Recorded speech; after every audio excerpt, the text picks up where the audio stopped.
Hello everyone, and a very warm welcome to today's ING's Educator webinar, supporting your diverse classroom and resources for teaching about Islam. My name is Sean Rose and I'm Deputy Director for Programs here at Islamic Networks Group, ING, and we're delighted to be convening this webinar today. I know that I'm personally very excited about the lineup and I hope that you are as well. We're thrilled to have over 100 people signed up for today's webinar and many more who will be watching the recording once we post that online.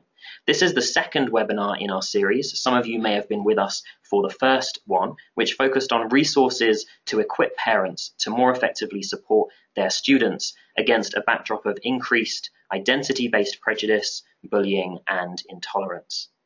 As I'm sure you know, this webinar is tailored for teachers and others involved in education.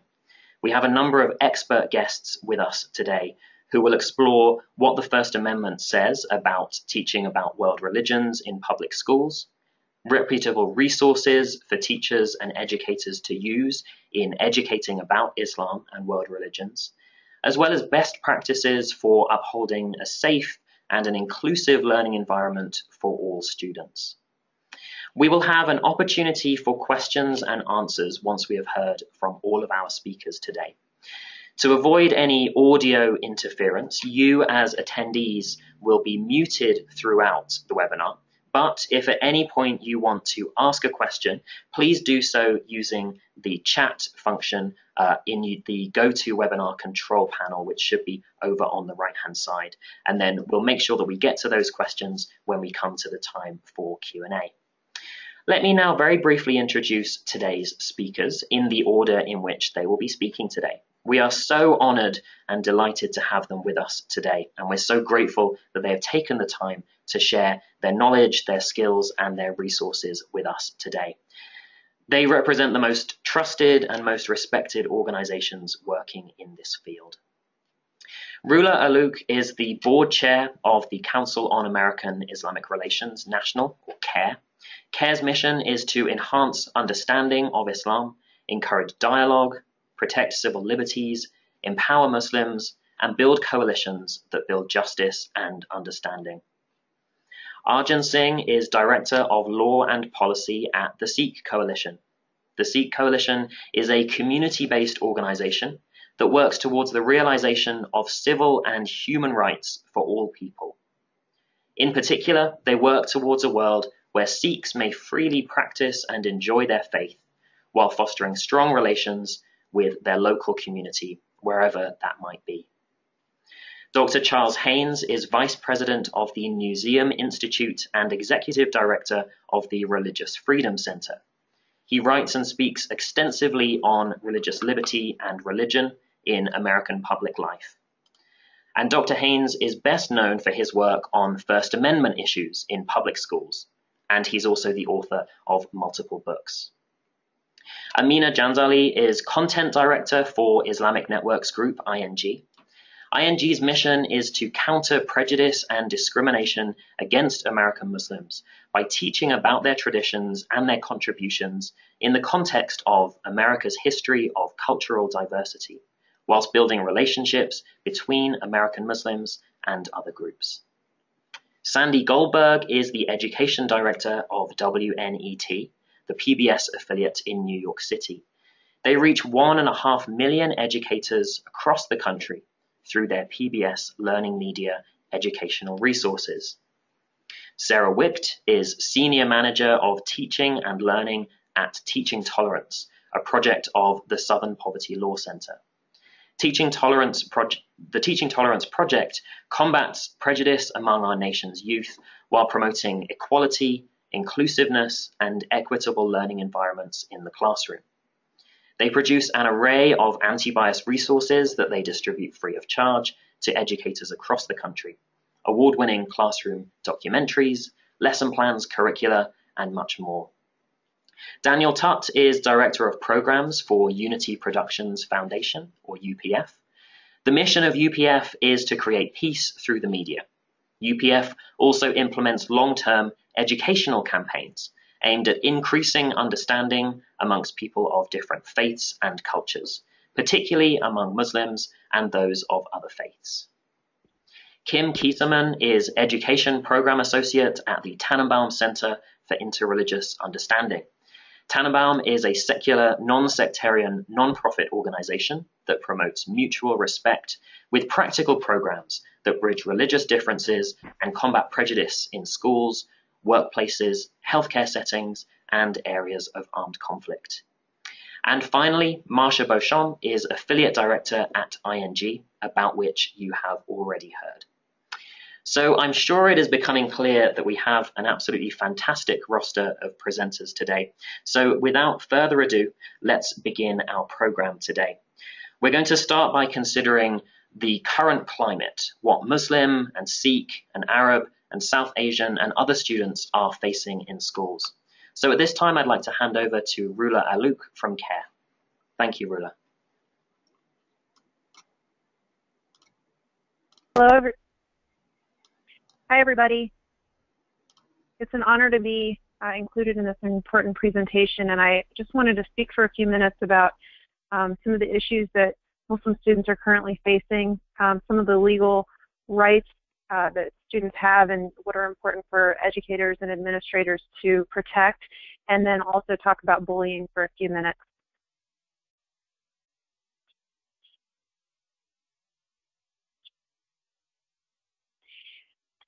So I wanted to first share, we're dealing with a climate where there's an increase in Islamophobia, and unfortunately Muslim students and youth are some of the most vulnerable that are dealing with this situation.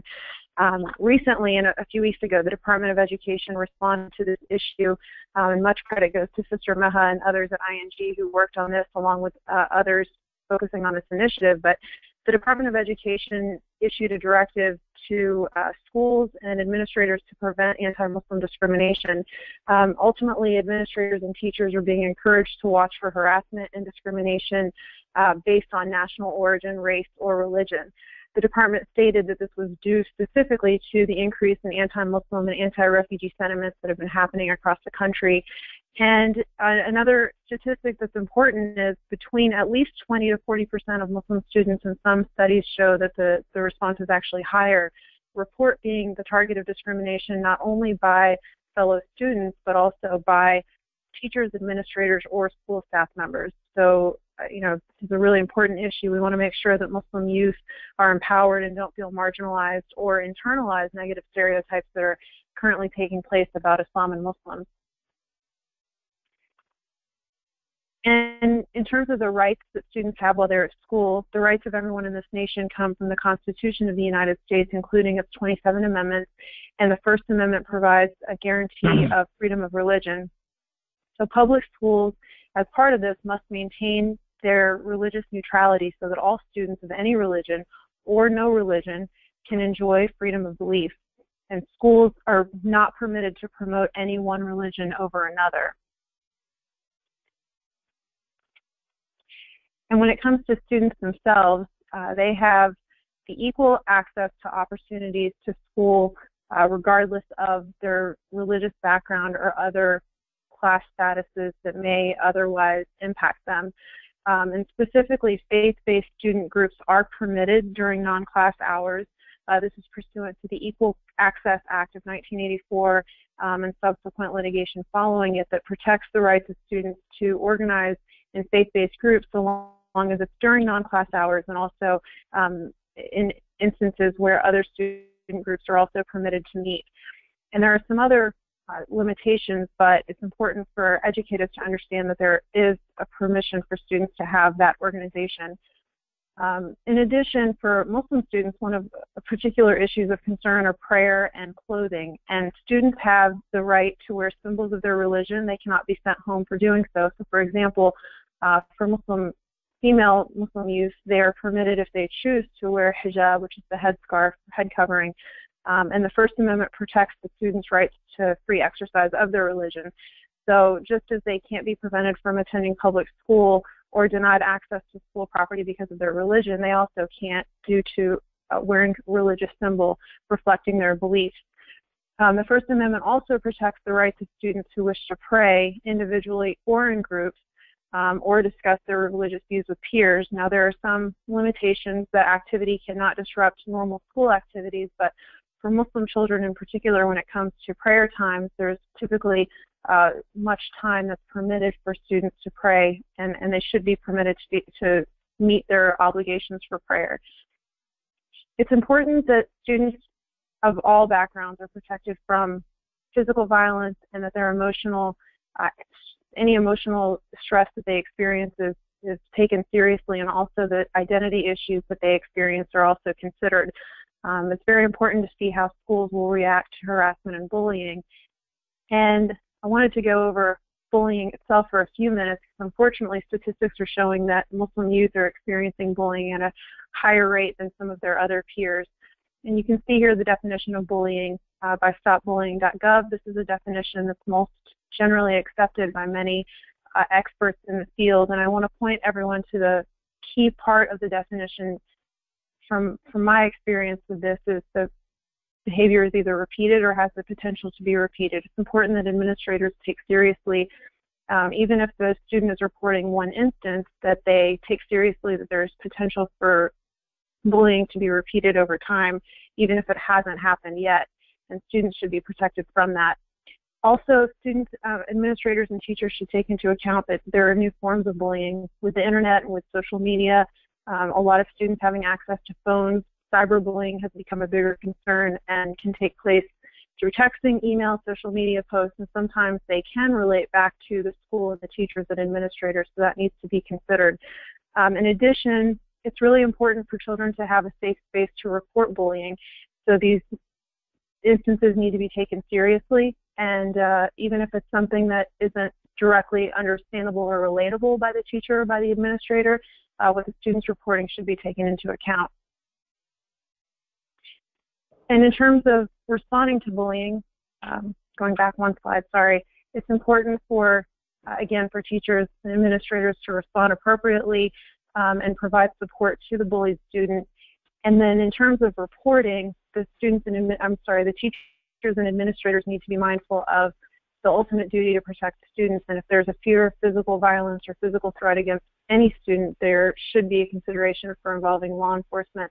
And finally, teachers and administrators need to be familiar with school policy, and where there isn't policy, need to work with the schools to ensure that policies are put in place, because unfortunately bullying is taking place on an increased level, not just against Muslim students, but particularly against them and students of other backgrounds as well. And finally, it's just important for teachers and administrators to be mindful that students that report bullying or bullying behavior are not retaliated against. They don't feel like they're re-victimized, that they've been victimized by being bullied, and then on top of that, victimized by responding. And I'm now going to turn the presentation over for a discussion of inappropriate behavior by educators. Thank you all. Thank you so much, Roula, for being with us. I'd like to invite Arjun Singh from the Sikh Coalition to share. Go ahead, Arjun. Thank you. Hi, everyone. Very happy to be here. My name is Arjun Singh. I'm the Director of Law and Policy at the Sikh Coalition. I'm going to start out by talking a little bit about Sikhism and when Sikhs first emigrated to the United States. Sikhs first emigrated to the United States at the turn of the 19th century. They settled in California. Right now, there are roughly 500,000 Sikhs in the United States. The slide that you all can see in front of you tells you a little bit about our beliefs, where we're concentrated, and different facts about the Sikh community. With respect to bullying and hate violence, few facts. In the aftermath of San Bernardino, for example, the Sikh American community has reported a 300% uptick in bias and hate violence. In schools as well, pre-San Bernardino, Sikh children were bullied at twice the national average, and there too we've noticed an uptick since San Bernardino. Talking a little bit about teachers and what we've noticed, one of the things that we've noticed is that many teachers, unfortunately like some community members, tend to think that bullying might be a rite of passage. and often don't intervene even when they see it. Sometimes they don't know how to identify it. So what we have found is that not only is it critical to provide teachers with resources regarding different communities and what bullying looks like, we've also found it helpful for them to have diversity training. So one measure that we are supporting and encouraging in New York is that. We are actually encouraging teachers to participate and actually enroll in obligatory diversity training. There have also been instances in some schools where teachers often side with students, and that's sort of a blanket case of inappropriate behavior. So to echo my colleague on the student front, we're seeing a lot of cyberbullying. I would say that's sort of the new sphere, and a lot of the cyberbullying can be anonymous, which makes it very difficult to track, which makes it very difficult to respond to, especially when students are often more advanced in technology than their teachers and parents are, so they're less likely to be detected. And when it comes to teachers, again, we've noticed that many teachers don't know how to identify bullying, and they often think bullying is a rite of passage. And sort of what we've found is that it's critical to both give them the tools they need to identify bullying, but also to educate them about different faith traditions, different ethnic traditions, and if possible, make diversity training mandatory. The other point I would make, and this was also touched on, is that often bullying occurs sort of on intersectional grounds. So we've often found that Sikh youth are bullied not just because they're Sikh, but also because they're South Asian, also because they have an accent, also because of their color of their skin, which I think makes it that much more important for teachers to have a comprehensive understanding of diversity. I'll go ahead and pass it along to the next panelist. Thank you so much, Arjun, for what you shared, and thank you so much for being with us today. It's now my pleasure to hand over to Dr. Charles Haynes. Go ahead, Dr. Haynes. Thank you.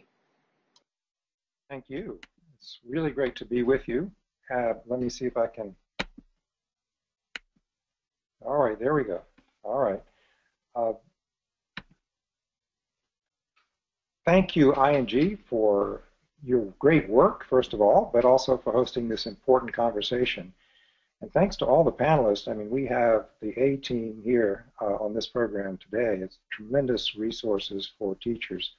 So my role here is really to give, I think, the big picture of what we're dealing with in the United States, particularly when it comes to addressing religion in our schools and in our curriculum. So I want to start by saying something that we all know, or saying the obvious. And that is that, of course, let me see if I can move these at the right speed. There we go. I'll learn. We all know that religious, cultural, and ethnic differences are at the heart of many of the world's current violent conflicts. In fact, a Pew study showed that fully 76% of the world's people live in places with restrictions or very high restrictions on religious freedom. And this is, of course, one of the reasons why there's so much oppression and violence across the world. In the United States, of course, we experience rapidly expanding religious diversity, and this presents new challenges for us. It also presents, I should say, new opportunities. I mean, this is an extraordinary time in our history when we can choose to make religious diversity a source of our strength rather than a point of weakness and division.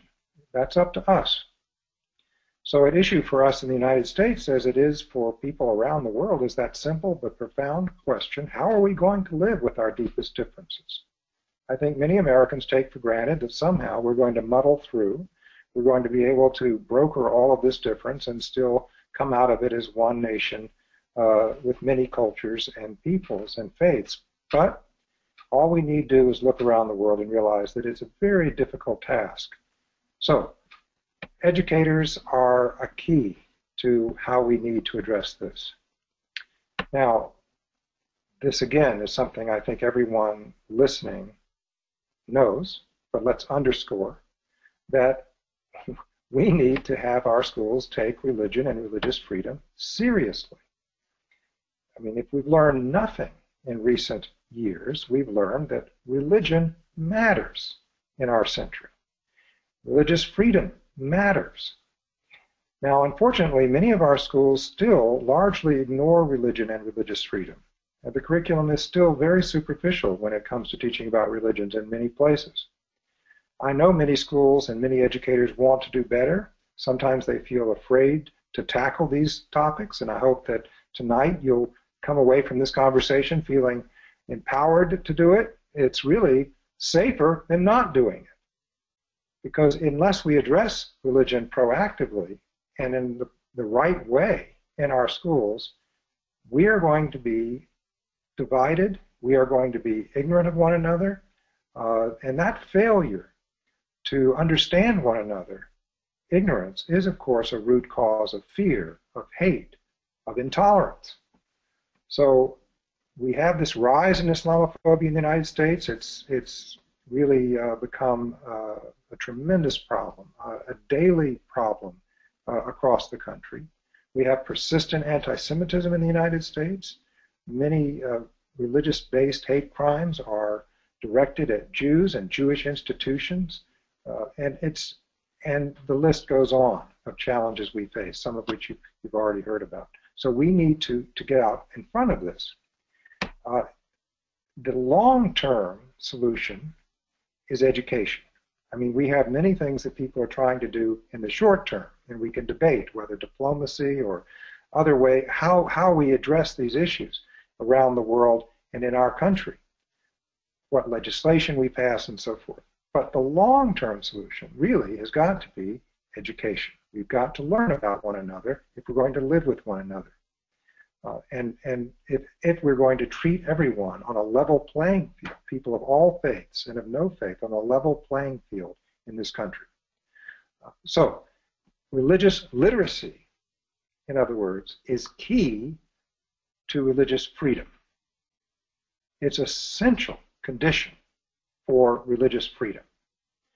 And that's why educators are really the most important people for sustaining, in the long term, our experiment in liberty.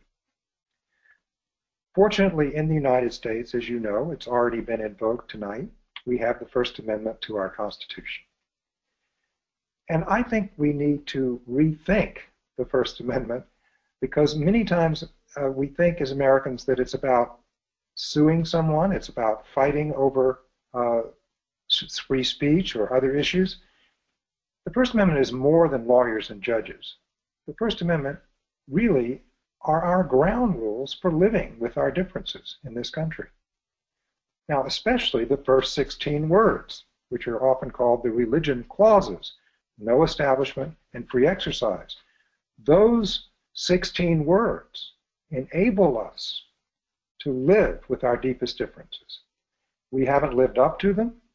We often fail to fully implement them, but they are the principles that are there in the Constitution that if we use them properly, especially in our schools, we can learn about one another, we can live with one another, and everyone gets treated fairly.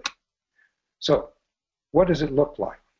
Well, just briefly, these First Amendment principles, our civic framework, our ground rules are no establishment, Congress shall make no law respecting an establishment of religion, and free exercise, or prohibiting the free exercise thereof. Now, the so-called establishment clause, it's really the no establishment clause, is tremendous contribution to world civilization, because it means that the government cannot take sides in religion. Not only must the government be neutral among religions, as was mentioned earlier, but also between religion and non-religion. Let's not forget, 1/4 of the American people today have no religious affiliation. They too are protected by the First Amendment. So government, and in this case public schools, are the fair, neutral, honest brokers for people of all faiths and of no faith, for different cultures. And that's why teachers and administrators, when they come in that school every morning and they begin their work, they put on their First Amendment hat. They are there to make sure that the rights of everybody are protected.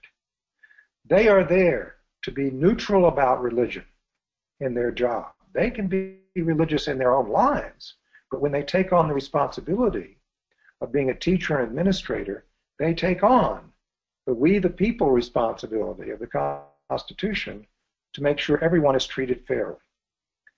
Neutrality under the First Amendment's Establishment Clause, please let me underscore, does not mean keep religion out. I mean, if I ignored you when you ask a question at the end of this conversation, you wouldn't think, oh, Charles is being neutral. You would think, that's hostile. And that's why a lot of religious people actually think sometimes public schools are hostile to their faith, because many public schools invoke the First Amendment and then ignore religion. They ignore religion in the curriculum, and they also fail to accommodate the religious needs of students where appropriate, or the religious expression of students that's protected by the First Amendment. So neutrality doesn't mean ignore religion, leave religion out. Neutrality means, in a word, word we all learned in kindergarten, fairness.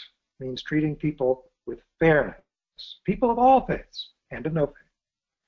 Now, the Free Exercise Clause, of course, protects the freedom of people, as was already mentioned, to practice their faith. And students are not the government. So the students are not subject to the Establishment Clause like a teacher is. Little Sally is not the government. Now, little Sally, when she comes into school, or Rachel, or whoever, she is free to bring her faith with her. Now, there are certain restrictions. It's a public school, and education has to go on. She can't take over the classroom and give a sermon. But she may bring her scriptures to school and read them on her free time. She may, as already been mentioned, join with her classmates and have prayer time alone or in groups, as long as they're not disruptive.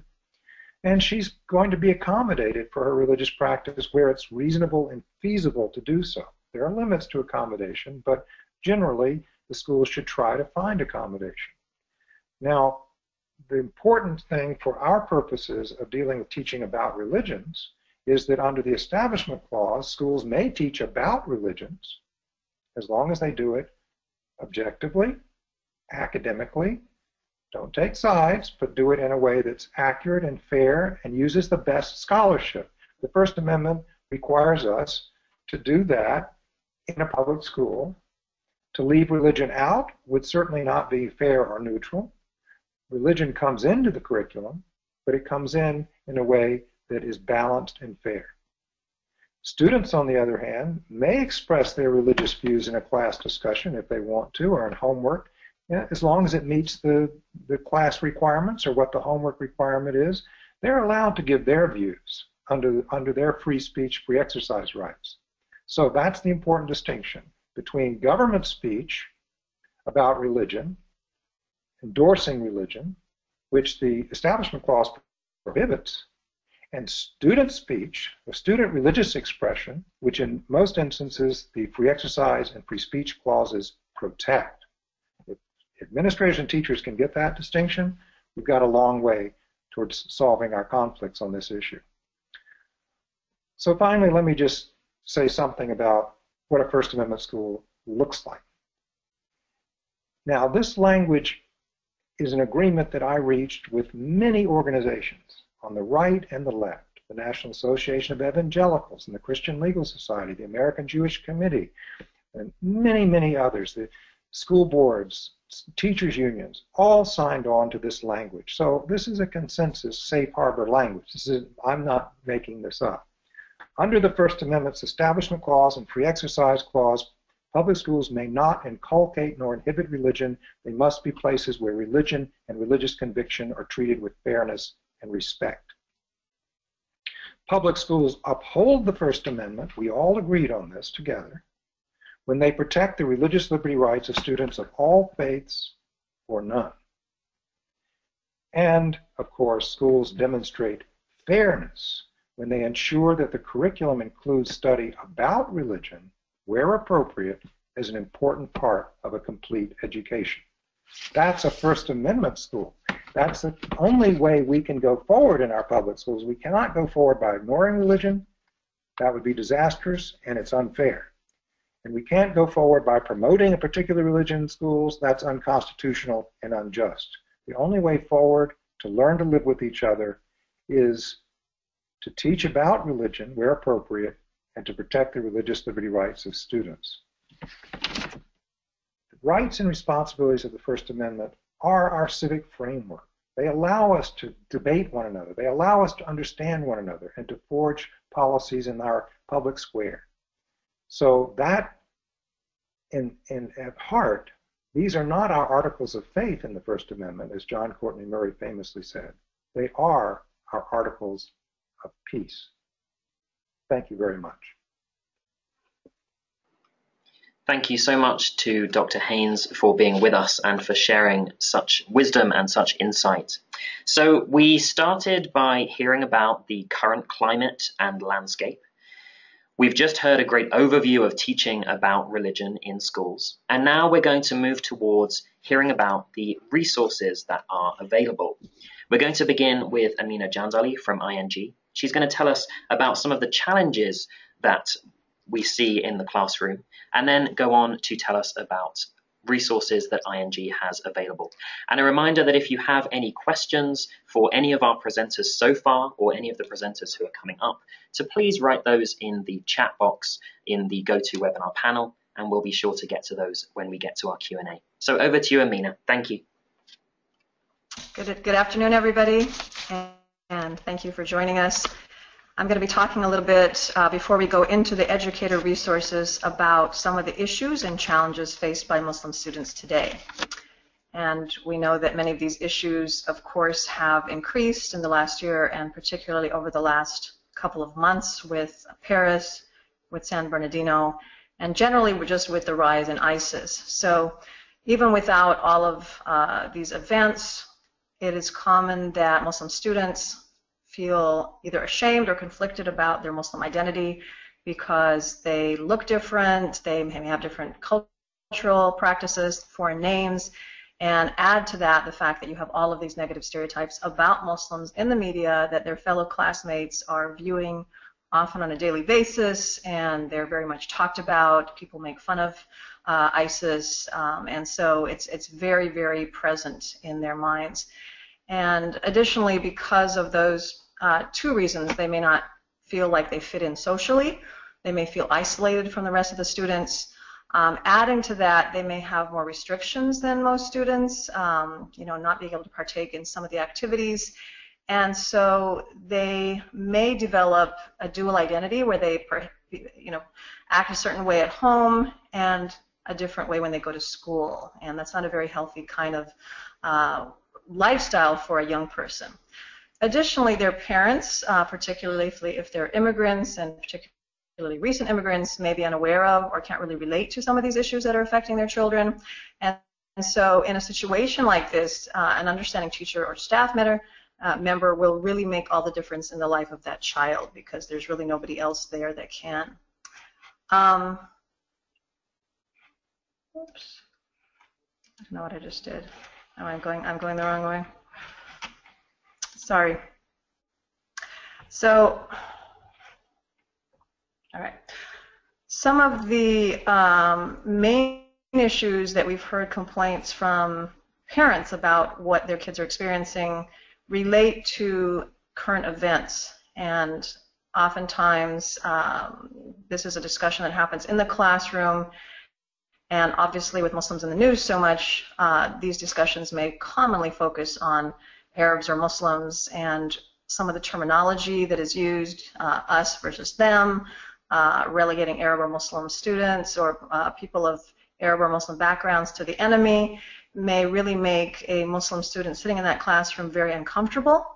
There may be discussions that lack sensitivity towards Muslim deaths versus deaths of Americans, and very commonly we hear a lot of complaints about Muslim students being singled out either by the teacher or by other students and asked to be experts about any issue relating to Muslims. So Muslim students may obviously dread this part of the day, current events discussions. They may feel a lot of shame or anger about having to kind of sit through this.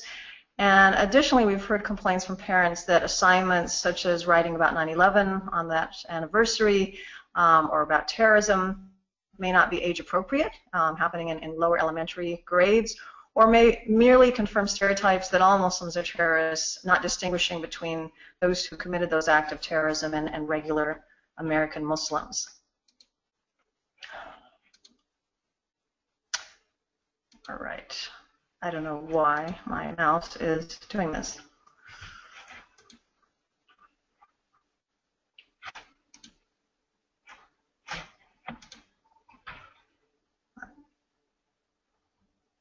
I apologize.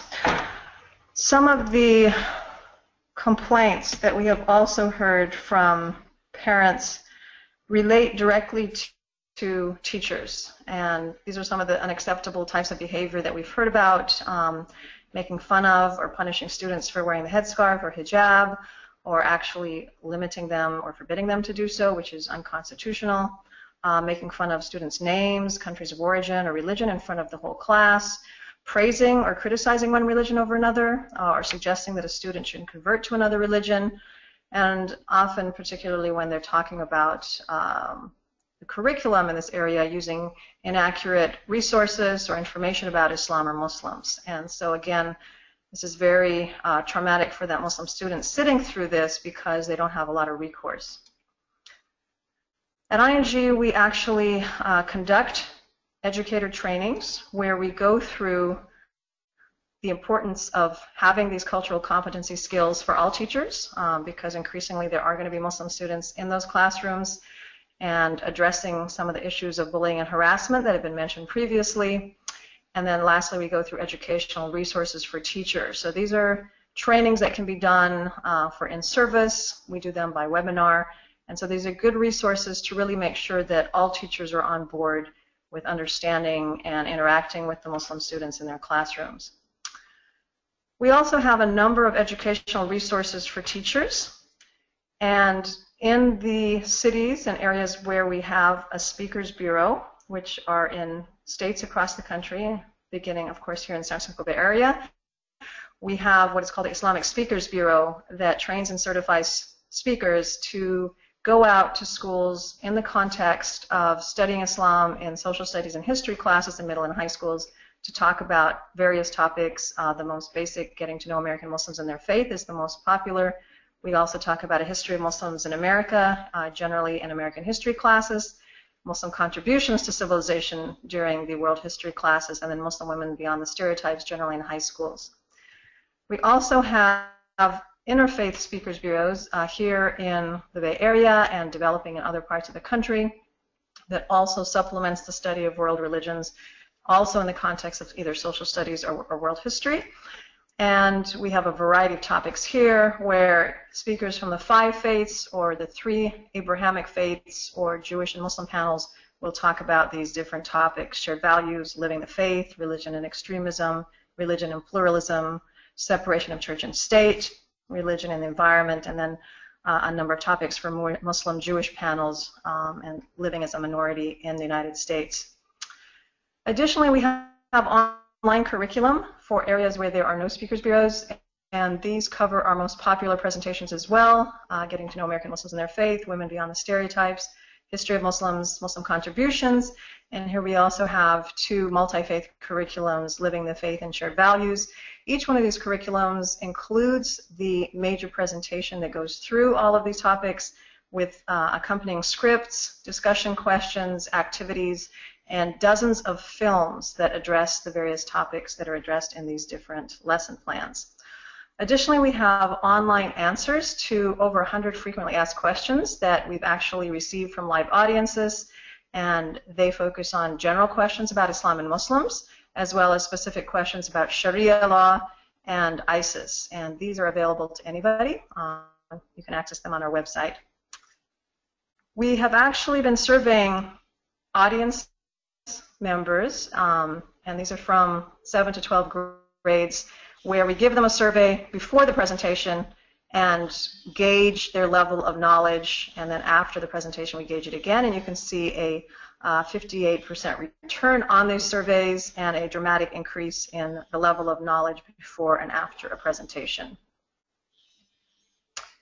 You can access our resources for teacher seminars or presentations on Islam. You can contact Henry at ing.org or call our office. For online curriculum, you can actually go onto our website and register to download the curriculum. And to view our answers to FAQs, you can go directly to the website. Thank you very much, and I'm going to pass it over back to Sean.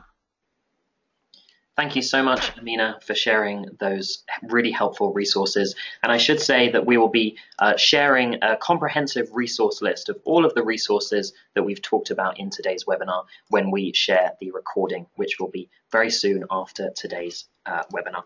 I'd like to go now to Sandy Goldberg from WNET to tell us about some of the resources that they have available for teachers. Over to you, Sandy. Thanks so much. Hi, everybody. Good afternoon. I want to tell you a little bit about a collection of high-quality resources that are available for free on PBS Learning Media. Sean, can you check? I'm not able to change the slide. I'm not sure why. Oh, here we go. Okay. So PBS Learning Media is a digital library with more than 100,000 classroom resources that are used by millions of educators across the country. You can register. I'm not sure that you can see it, but there is a little green box on the top right-hand corner of the square that allows you to register. If you do register, you can download videos, you can save videos into folders and share them with teachers and students. If you don't register, you can also see the videos, but you cannot download. So I'm just going to take you through what it would be like to search for resources on PBS Learning Media. This is the home page. It's a little annotated. You can see that there are different ways to browse and search through content. I'm going to talk about one way, which is, oops, can we go back a slide?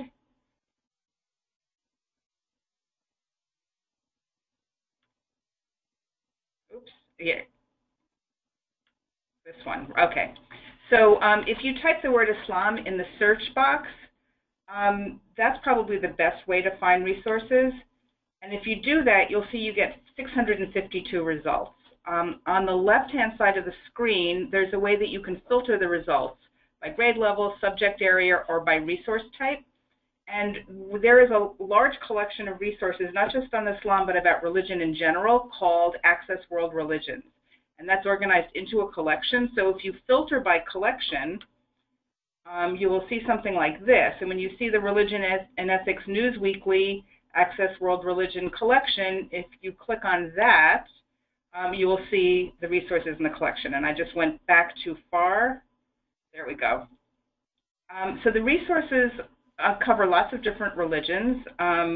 You can just click on any of the topics on the left to go to a particular set. There are video resources and lesson plans, and I'm going to just take you and show you one of each. So this is a resource on Muslim prayer, and as you can see on the left, there are a lot of different things you can do with the resource. You can click on the heart to save it into folders. There are a set of support materials available also, discussion questions, background essays. You can share them via social media. If you are using Google Classroom, you can actually share it to your Google Classroom. And then this is the lesson plan will take more than one video together on a particular topic. This one is on the 5 pillars of Islam, and it's pretty detailed, and it will have all the materials you need, all the media resources, and takes you step by step through the lesson. I should also mention that the videos are all short. They're about 3 to 5 minutes long, so the idea with the video is not to take over a whole lesson, but to be used to enhance and expand on a lesson that you're already teaching. All right. Okay. I also want to point out there are a lot of other resources on PBS Learning Media. Some of you may be familiar with the Crash Course series. That's also popular on YouTube. There are several Crash Course videos that are available on Learning Media.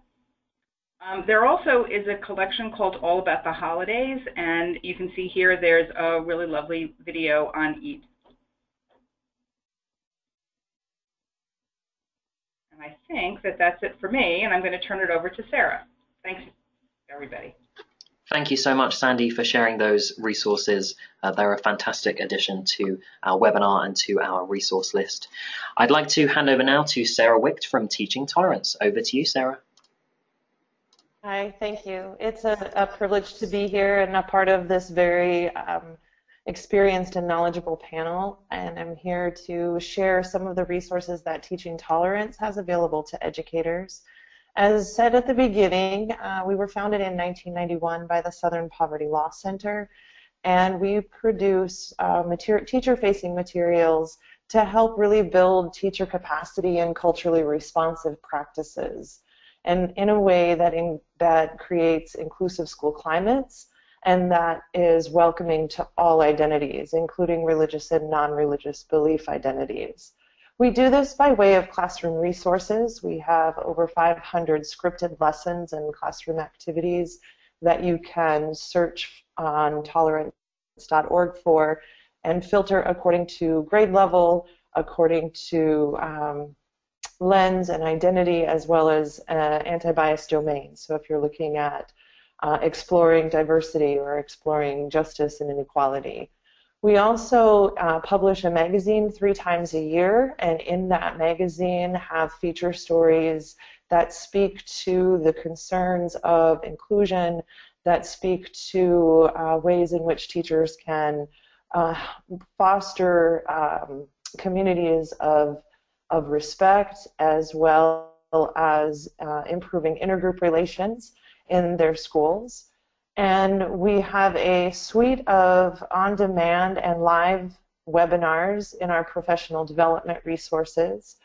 Some of the examples of the items that we have available are a piece that we have published on tolerance.org called What is the Truth About American Muslims? And this publication, which was co-produced by the Interfaith Alliance and the Religious Freedom Project of the First Amendment Center, debunks damaging stereotypes about Muslims in the United States and includes a section on religious freedom under the U.S. Constitution and has teacher-facing materials that can be used with students.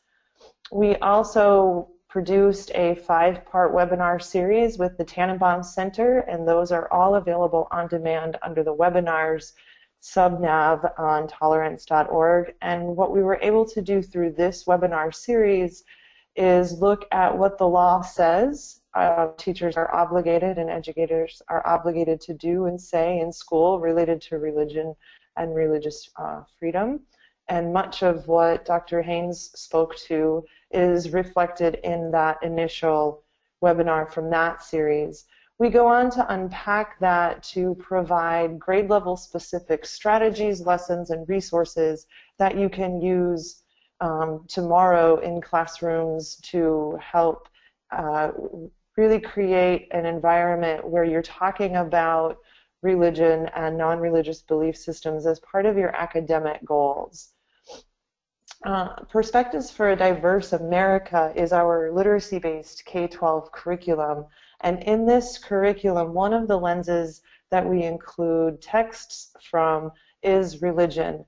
And the theory or the rationale behind this is that when we include those voices and really privilege the voice of the text, students then are hearing about the richness and personal narratives and stories of individuals instead of hearing or making generalizations based on media or pop culture. And when you include that diversity of voice, you're providing this window into other experiences that are different from students' individual experiences, as well as really providing that mirror for students who don't always see themselves in the material or the curriculum that you have available to students. And when it's aligned to academic standards, when you're using content that is religious-based to meet academic goals, you are certainly within your parameters of moving your students forward in their learning, in their critical literacy development, as well as encouraging their own understanding of the richness and the diversity of the world around them. All of our materials, again, are available on tolerance.org. We have a regular blog also that speaks to these topics and issues of inclusion and prejudice reduction to really help educators have accessible ways to understand how to make sure that their classrooms are inclusive. So I welcome you to visit tolerance.org. And I think that you can go ahead and move it to the next speaker. Thank you so much, Sarah. Thank you for being with us and for sharing those fantastic resources. We're delighted that you're here. I'm now going to pass over to Daniel Tutt from Unity Productions Foundations. Take it away, Daniel. Thank you.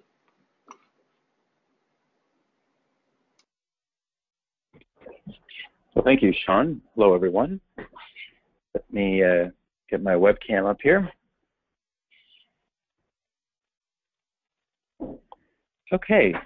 Well, yeah, like everyone, I'm very honored to be here, and I think I know many of the co-presenters and respect their work a great deal. My organization is based in Washington, D.C. We're called Unity Productions Foundation, and we are documentary filmmakers. We have produced 11 films that all air on PBS. These are award-winning films that really seek to highlight the American Muslim experience from a diversity of perspectives. So we've started off with our blue chip film on the Prophet Muhammad.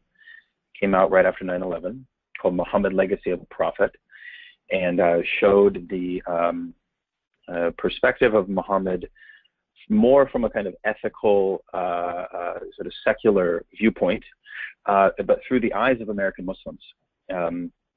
And people learned both about how they live out the values of Muhammad in their daily life, and they also learned a little bit about American Muslim themselves. From then, we've gone on to make a number of different films, one about the transatlantic slave trade and the role of the Islamic identity in the transatlantic slave trade, called Prince Among Slaves. So for Black History Month this year, we're planning to distribute that particular film to at least 300 high school classrooms nationwide. We've also made a film about Al-Andalus, 700 years of Islamic Spain, and the various evolution of tolerance and often violence between the Abrahamic religions during that period of history. It's called Cities of Light, The Rise and Fall of Islamic Spain.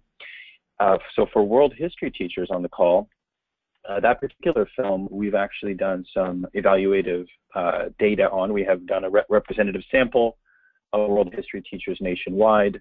And as you can see from IslamicSpain.tv, we received a grant from the U.S. Institute for Peace, and we discovered that indeed the film is a resource that is perceived of great value to teachers, and it was used, as you can see in these statistics, very highly.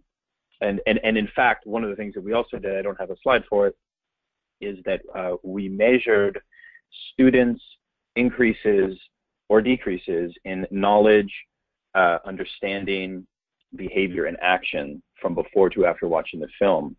And we saw massive improvement, particularly around the capacity for understanding pluralism and for understanding cooperation amongst religions, amongst the Abrahamic religions in particular. Our latest film, which went on to PBS last summer, is called Enemy of the Reich, the Nur Nayat Khan story. This is a World War II film about a Muslim woman who fought against the Nazis in occupied Paris. She was the daughter of a famous Sufi master in India. So the film is a stereotype-breaking film that really shows the unique early 20th century experience of Sufism throughout the West. You know, it wasn't just Hinduism that became attracted to Europeans, but also mystical Islam as well. So that's a wonderful film. And I'm happy to say we've just finalized lesson plans for Enemy of the Reich for college and high school use. And we have extensive lesson plans. If you go to upf.tv/Nur teachers, you can look at, and I've listed some of the specific learning areas that they touch upon. Susan Douglas was the key person that led the lesson plan creation, and she's very nationally recognized in this field. Let's see here. One last resource that I wish to share, which is actually on PBS Learning Media. Sean, how do I go back? There you go, thank you. This is a film about Eid and Ramadan. In New York City, some of you may know, they've recently recognized the 2 Eid holidays, so students take those off now. And with that, we distributed this particular film into 1,000 classrooms, elementary and middle school classrooms throughout the state of New York. And so far, the results of those screenings and discussions with the students has been very positive. This is a short, I think, 11-minute film, somewhere in that range. And it takes the students through a day in the life of a young Muslim girl who's fasting for Ramadan. And you get to know her. Her name is Nadia, and you sort of go to the mosque with her, and you really get a very personal exposure into her mother, her father, and brothers and sisters. And so it's a very relatable film with an original song about Eid in the film as well. So those are 3 or 4 resources, and I encourage you to visit upf.tv, and we'd be happy to offer all of these films complimentary and free of charge. So thank you very much. I'll turn it back over to Sean. Thank you so much, Daniel, for sharing those resources. Another fantastic addition to our resource list today. I'm now going to hand over to Kimberly Keiserman from Tanenbaum. Kimberly, go ahead. Thank you. Good evening. I'm so pleased to be part of tonight's webinar and to contribute Tanenbaum's voice to this important conversation. Just to give you a short introduction to Tanenbaum, our mission is to bridge religious difference and combat religious prejudice. In schools, what that means is that we work to support teachers in promoting inclusive learning environments, religious literacy, and respect for religious differences. During my time with you, I would like to share a number of recommendations and offer resources to support each recommendation.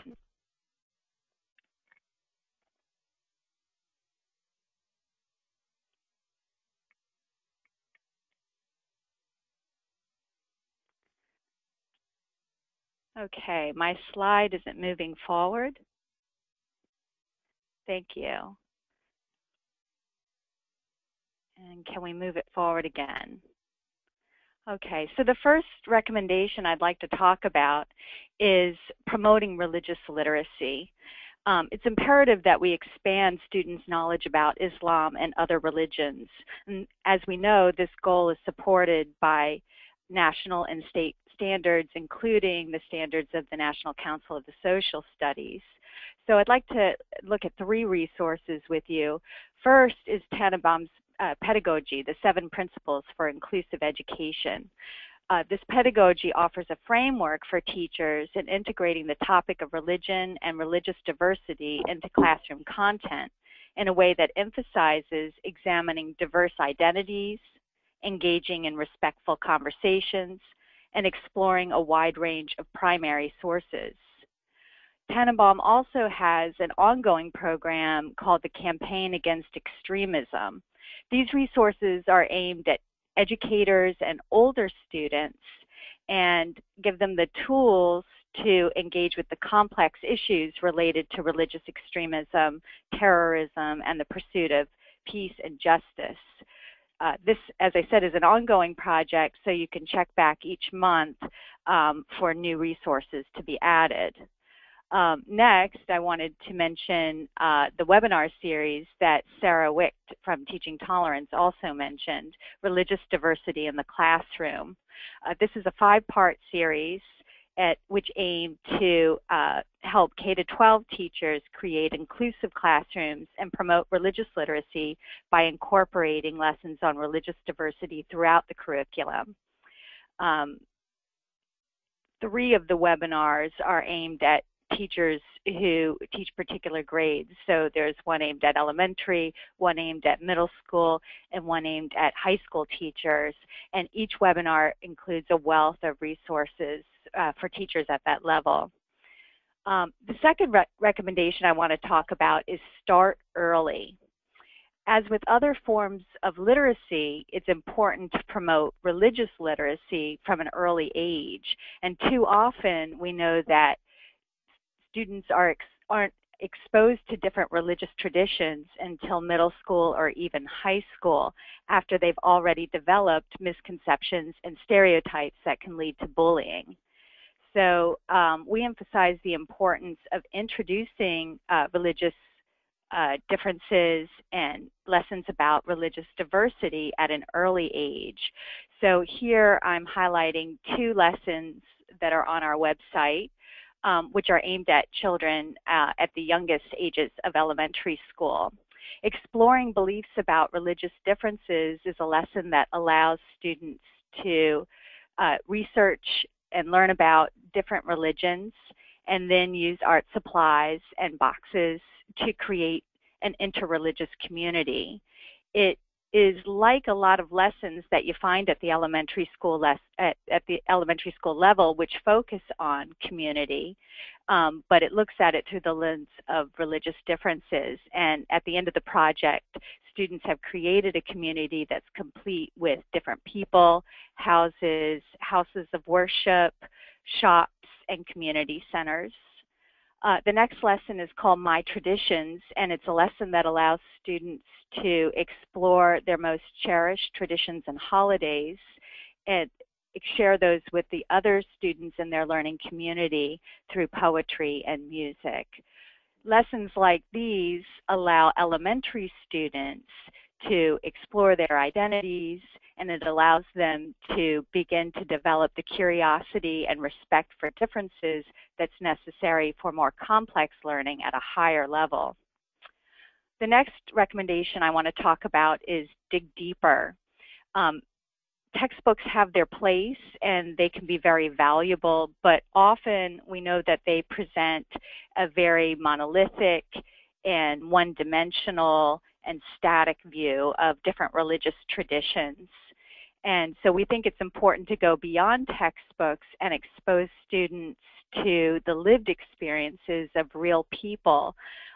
This can be through allowing them to read personal narratives, short stories, fiction, to interact both in person and electronically with guest speakers, and to interview members of their community. These are all important ways of exposing students to the diversity that exists within different religious communities. If students see that a group is diverse, they're less likely to accept sweeping generalizations about that group. So with respect to this, I'm offering you 2 reading lists, which you can find on our website. They're actually brand new reading lists, and they include both fiction and nonfiction at age-appropriate levels for preschool and elementary students and middle school students. And these reading lists expose them to different religious beliefs and practices of different major world religions. Can we advance to the next slide? Thank you. The next recommendation I want to talk about is integrating religious and cultural diversity throughout your curriculum. If we stick only with lessons where we examine one religion at a time, we run the risk of making those religions seem very other and very different. It's better to integrate lessons about religion and cultural diversity throughout the curriculum so that students can see that religious and cultural diversity is a normal and interesting part of life. So for this reason, I'm sharing 2 lessons with you. Olympic Food Challenge, which looks at religious diversity through a nutrition lesson about different dietary considerations, and the Lunar Cycle, which looks at religious holidays that are related to the lunar cycle. So it uses a science lesson to teach about religious differences and religious traditions. The next recommendation I want to talk about is debunking stereotypes and misconceptions. Here I go back to our campaign against extremism materials, which include a diversity and Islam fact sheet. That's actually going to be added to the materials in February, so you can look out for that. There are also fact sheets about world religions, September 11th, and other topics that allow teachers to get the background that they need to debunk stereotypes and misconceptions and help their students to do so. The final recommendation is to teach students to recognize Islamophobia. Just as we teach students to be aware of and recognize other forms of prejudice, it's important to teach them to recognize Islamophobia and treat it for what it is, a form of bigotry that hurts people and hurts communities. So here I'm offering 2 articles, Extreme Prejudice and Explaining Extremism and Addressing Islamophobia. Both of these offer strategies and resources for teachers who are exploring Islamophobia in the classroom and trying to teach their students to be aware of it. One more slide. One more. If this is your first introduction to Tanenbaum, I hope you'll keep in touch. Check out our website, tanenbaum.org. There you can take a look at our curricula and our new webinar series, World Olympics for All, which is aimed at K-6 educators. And if you have any questions, please don't hesitate to contact me at Keiserman@tanenbaum.org. Thank you so much. Thank you very much indeed, Kimberly, for being with us and for sharing those fantastic resources.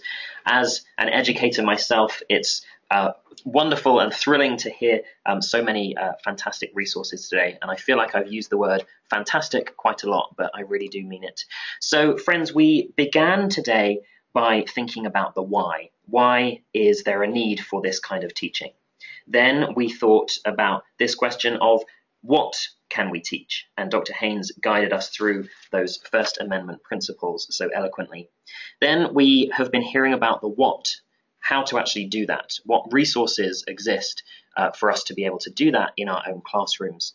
And now we want to move towards the how. Marcia Beauchamp is Affiliate Director here at ING, and she is going to guide us through some best practices. Go ahead, Marcia. Thanks so much, Sean, for that introduction. I'm thrilled to be here with this amazing collection of people. I, like you, so enjoyed that review of all these amazing resources that are available to teachers and administrators, too, to use in schools. I'm going to talk just a little bit, as Sean said, about the how. Let me just make sure I can do this. There we go. Whoops. Mine went too far, too. There we go. I'd like to start just by looking at this document. This is a list of guidelines for teaching about religion that actually were also developed by Dr. Haynes and a very diverse group of colleagues that represented some of the organizations that he mentioned earlier in his talk.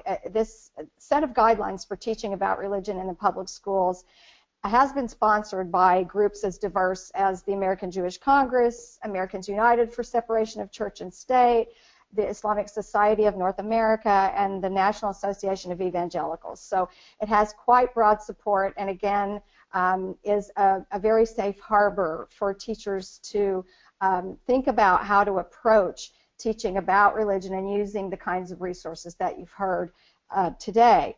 I'm not going to go through every one of these. I am going to focus, though, on the first one and the third one because they really underscore the things that I want to share with you today in terms of tips and also ways to avoid some pitfalls that teachers can experience. The school's approach to religion is academic and not devotional. This is the first that I want to focus on in my following comments, so keep that one in mind. And then the third here that says the school sponsors study about religion, not the practice of religion, is the second one that I want to have you hold in your mind as we look at the next few things I want to share with you. So as we heard earlier, it's not uncommon for teachers to feel a little uncomfortable about approaching teaching about religion, and there are a lot of very good reasons for that. One is that most teachers don't get a lot of education themselves in content about religion in their teaching preparation programs. One is that it is something that teachers sort of often have to figure out how to do. The textbooks, as were mentioned earlier, often don't really have the kind of content in them that allow for a penetrating and interesting approach to teaching about religion. So I want to hopefully pass on these tips as a way of empowering you to take this on. So the first thing that I'd like to talk about is a very straightforward question that you can use to ask yourself about the treatment of religion and the activities that you are thinking about using as you teach about it. That question is to ask yourself, what is my academic purpose in this assignment or this activity? That is a question that you should be able to answer to anyone who asks you about the activity or the assignment that you put forward in your class when you're teaching about religion. And if you're able to do that, if you start with that question, I think that you'll always feel a lot more confident about whatever it is you choose to do in the classroom, whichever of these resources you choose to add into your curriculum or your lesson plan. The second thing on this list is, as you see, a reminder that civic and character education are legitimate answers to the question, the first question on the list there. So if you teach character education in your school, you can use character education as a place to teach about religion. So one example of that might be, for example, to focus on the role of African American churches during the civil rights movement, or teaching about the many Muslims who were brought to America as slaves during the transatlantic slave trade. That might be a way to focus on issues of character, honesty, responsibility, for example. The question about how to include it if you're teaching a civics lesson might be one of my favorites, which is to do a little research on Roger Williams, the founder of the colony of Rhode Island, and his defense of Quakers as full citizens even while he would debate them over theology. So it's a great example. That's one great example of a civics lesson that shows how religion can coexist in this place where we debate our differences, but we do it with civility and respect. Number 3 is the natural inclusion of content about religion. And what I mean by that is that we should be looking for places in the curriculum where religion naturally comes up. I've just mentioned 2. The founding of the early colonies and the role that religion played in different ways in each of those colonies is a very obvious place in American history where one could teach about religion. The civil rights movement and the slave trade, as I just mentioned before, are again very natural places where you could include content about religion into subject matter that you are already expected to teach about. Number 4, the issues with role play. This is one of those areas where we've seen a number of concerns and issues arise over the years when teaching about religion, and it is the use of role play as a teaching tool when teaching about religion. Role play, don't get me wrong, is a wonderful teaching tool. It's a great thing to use in a lot of different environments in the classroom when you're teaching, but not when you're teaching about religion.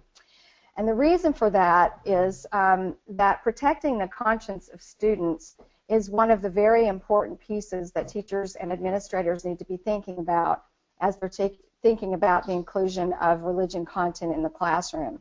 For example, students who are part of a religion that's being studied may feel very uncomfortable with a reenactment of something from their faith in the classroom to begin with. They may feel doubly uncomfortable when students who are not part of their faith tradition are involved in that reenactment with them. And similarly, students who are not from the tradition being studied, who are asked to play act something from another faith, may feel also particularly uncomfortable. This is a place where parents in particular can have very, very strong feelings about these activities. In general, for these reasons, it's really best to avoid role play as a pedagogical tool when teaching about religion. And finally, there are very important First Amendment and academic reasons to be especially careful when inviting outside adult speakers on the topic of religion into the classroom. Now, having said that, obviously ING and our affiliate speakers bureaus are very well trained to observe the academic and the legal guidelines, but untrained speakers may not understand them. So as a teacher inviting an adult speaker into the classroom to speak about religion, it is very important that you be sure your invited speakers are aware of the challenges and the need for neutrality and an academic approach when they're invited into the classroom. I hope that some of these tips will help you feel, as I said earlier, empowered to take on teaching about religion in your classroom. And again, thank you so much for joining us. I'm so happy to have been able to participate. Thanks, Sean. Thank you so much, Marcia, for everything that you shared, and a huge thanks again to all of our fantastic panelists today. I hope that you have enjoyed today's webinar as much as I know I have, and that there are some useful resources for you that have been discussed today. Friends, we're almost out of time today, so you still have a moment or two. If you have a burning question you would like to put to one of our speakers, please write it in the chat box or the question box. One question that I've seen quite a few folks asking, and I'm glad to see you asking this, is whether a recording will be available and how you can share that with other educators in your community and network. We have been recording this webinar and we will be posting it on our website, which is ing.org, in the coming days. We'll also be sending it out on our mailing lists. So if you don't already receive our e-newsletters, I'd warmly encourage you to sign up on our website, ing.org. It will also be available through our partner organizations. I know that some of you have come to this webinar through those organizations, and we're delighted that you're here, and we hope that you'll stay as part of the ING family. We, along with the recording, will be posting a comprehensive list of all of the resources that our fantastic speakers shared with you today. So in case you were scribbling furiously as people were talking, you'll have another opportunity to find those resources. And again, we'll be putting that on our website, and we'll be sending it out to everyone who signed up for this webinar. We would warmly encourage you also to contact us and to contact other organizations that have been represented today if you would like to know more about the resources that have been mentioned and the work that they do. So friends, I do not see any further questions, so I think we will close our webinar today with a final huge thanks to all of our speakers today for giving up their time and for sharing their resources and their expertise with us. And to all of you educators for joining us today. You do such an important job working in schools in different capacities every day and supporting young people in so many ways, often in more ways than you even realize on a day-to-day basis. So thank you for your work. Thank you for your participation today. Thank you for your time, and we look forward to seeing you on future webinars and through other programs that we are running. Thank you all so much. Have a great rest of the day. Bye-bye.